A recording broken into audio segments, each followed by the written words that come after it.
Pamilit sa lalaki, napakasalan kayo. Kumbaga, hindi likas sa inyong katauhan na maghanap ng lalaki para asawahin.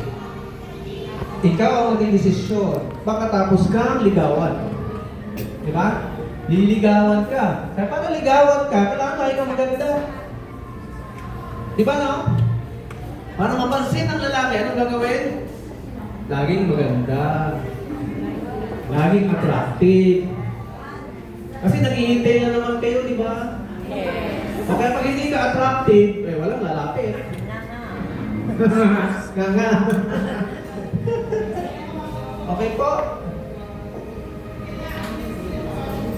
Papakilala nga muna ako. Kilala din na ako. Talaga? Talaga? Binoto niyo naman ako. Opo. Oo, yun ang gusto. Yan ang gusto ko. Bawi tayo ha, bawi ha. This time, dapat lumaban ng pareha sa mga kalaban natin. Wala nang bayad-bayad. Nabayaran eh. Naglalakad kasi siya. Nakainis, no? Tandaan niyo, nasa kamay natin ang pag-unlad ng ating buhay. Huwag natin hayaan ang pusuhin nila. Tama na ganyan. Diba? Nagugutol tayo, ito candy yun. Tapos na, solve ka na. Hindi nyo alam, temporary lang yun. Pansamantala lang, pag naubos na, iyak ka uli. So, anong kailangan natin talaga? Ang mataganang solusyon. Sa ating kagutuman, trabaho, stress sa bahay, ang matagalang solusyon. Hindi temporary lang. Okay? Pag-isipan na natin. Ako na lang kaya.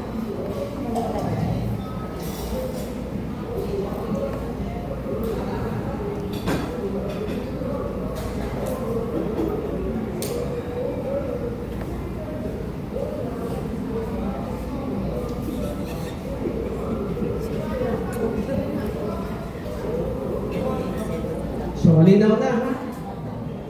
Ang ating mga pag-usapan ay mga batas tungkol sa proteksyon ng ating karapatan at proteksyon para sa karapatan din ng katabi natin, ng ibang tao.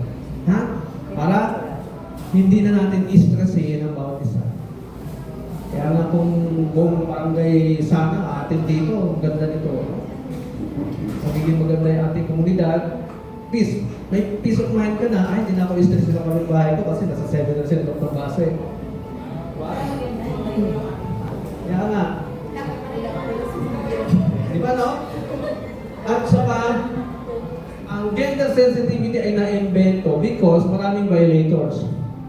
Di ba? Maraming violators. At sino ang madalas na violators? Pinakamaraming nagbabiolate. Sino? Babae, lalaki? Lalaki. Bilis ng sagot, to. Ilan lang lalaki? 1, 2, Kaya pala. 3, Kaya pala tahimik. 4.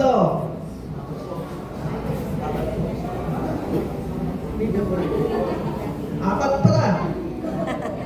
Apat na lalaki. Eh, baka sa kanila sana to eh. Di ba? Kaya ang nangyayari tuloy, alam mo yung karapatan mo, pero siya, hindi niya alam karapatan mo. I-stressing ka niya. Di ba? I-stressing ka ng platform. Welcome to the legal frameworks on gender sensitivity protection, understanding the laws. Pag-uunawa sa mga batas. Kasi iba yung naturuan ka lang, pero hindi mo naiintindihan. Iba yun eh. Kasi pag naiintindihan mo, pupunta sa subconscious mind. Magde-deposit. Okay? Kasi meron tayong dalawang uri na depository sa ating katawan. The conscious mind, itong nangyayari ngayon, na ginagawa natin, conscious kayo, alam niyo nangyayari. Pero iba pa rin yun, pumasok doon sa subconscious mind. Kasi ito yung nagtuturo sa iyo pag wala ka na sa seminar na ito. Paglabas mo ng shakies, ano ba natutunan ko? Diba? Pag wala doon sa subconscious mind. Kaya hindi ka matutulungan mag-desisyon ng tama kasi wala doon sa subconscious mind mo. Kasi hindi mo naiintindihan. Kaya kung meron man din naiintindihan, tanong lang po, taas na ang kamay, ha? Masagutin ko sa abot ng aming makakaya.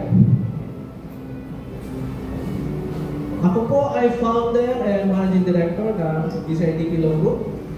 Na ang aming layunin ay build ng stronger marriage foundations. Bakit? Kasi daw ayon sa pag-aaral, ang lahat ng sakit sa lipunan ay nanggaling sa loob ng bahay. Galing sa pamilya. Bakit galing sa pamilya? Kasi may isang taong lumabas ng bahay niya na dysfunctional. Bakit naging dysfunctional? Kasi hindi natanggap yung dapat niya matanggap bilang bata sa kanyang magulang. At ayon din sa pag-aaral, nagiging functional ang tao. Pag sinabing functional, matino. Hindi nang aapak ng karapatan ng iba, hindi nang aagaw ng laruan, hindi nang nanapok ng ibang bata. Functional siya. Kasi ang unang pumasok sa kanyang subconscious mind galing sa magulang, anak, bawal manakit ng bata, ha? Anak, bawal mag-agaw ng laruan. Okay po, mami. Eh, ang bata, curious yan na matuto. Excited, kaya tanong ng tanong.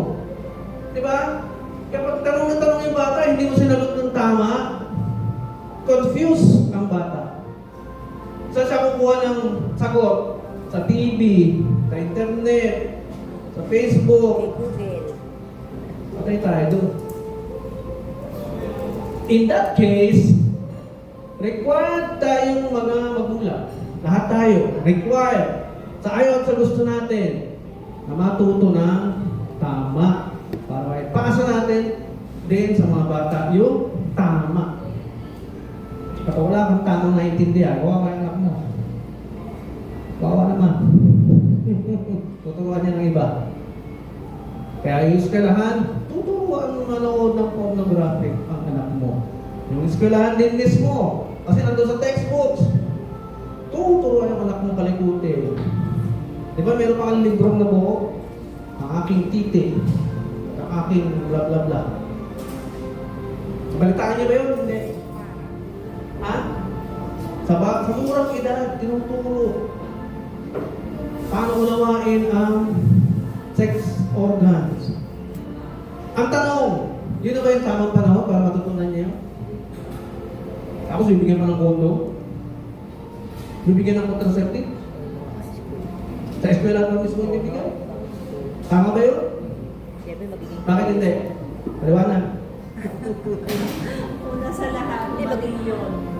Kasi Mali, po? mali kasi Saka napakamurang edad pa nila para matutunan ng mga ganun agad.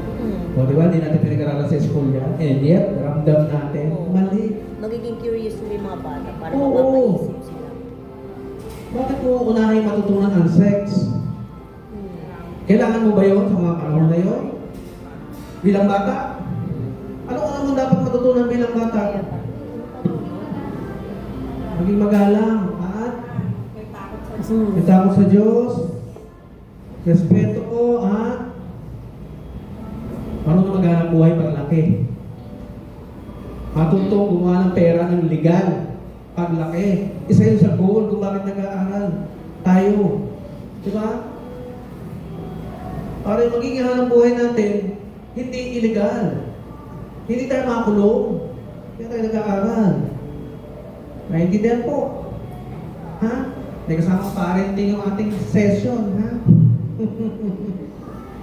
Kasi naniniwala din ako, gusto sinasabi ng Bible, train up a child in the way he should go. And when he is old, he will not dapat memorize niya. And when he is old, he will not depart from it. Kasi yun yung una niyang na-absorb, na pumasok sa subconscious mind niya. Talagang dala-dala niya paglaki. Okay? Naintindihan po? Kaya humabol pa kayo. Atin kayo ng seminar ngayon, humabol pa kayo sa mga apo niyo. Kung na-miss niyo sa pagtuturo sa inyong mga anak, habulin niyo doon sa inyong mga apo. Kasi yung magulang nila ngayon, busy. Busy sa kakabahan ng buhay.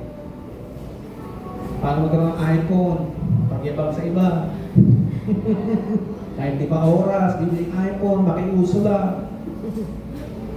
No? Tapos maging gipit kasi kinakapos sa sahod. Bakit? Kasi pinababayad doon sa inutang niya. disorganized life. Ang resulta ng ating kagipitan, disorganized life. Pagdidesisyon ng hindi pa sa tamang panahon. Yan ang resulta ng ating stress sa buhay. Dahil ang piniplease natin, ang gusto natin ma-please lagi ay sino? Sino dapat natin piniplease? Diba? Gusto natin piniplease yung ibang tao eh. Oy, may iPhone din ako. Uy, ang yaman niyo.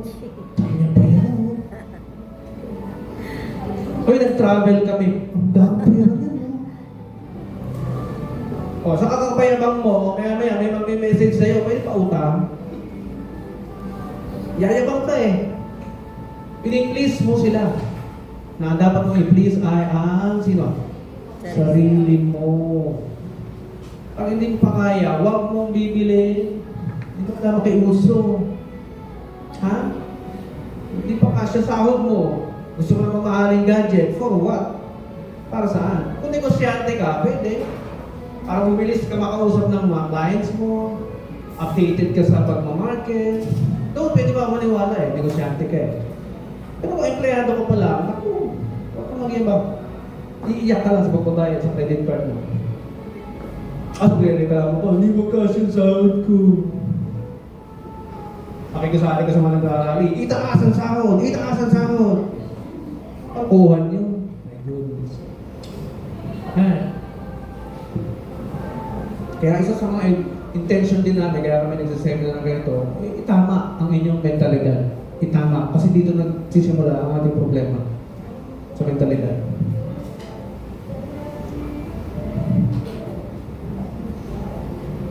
Ang inyong speaker, ako po ay may doctorate degree at 2 degree, psychology at political science.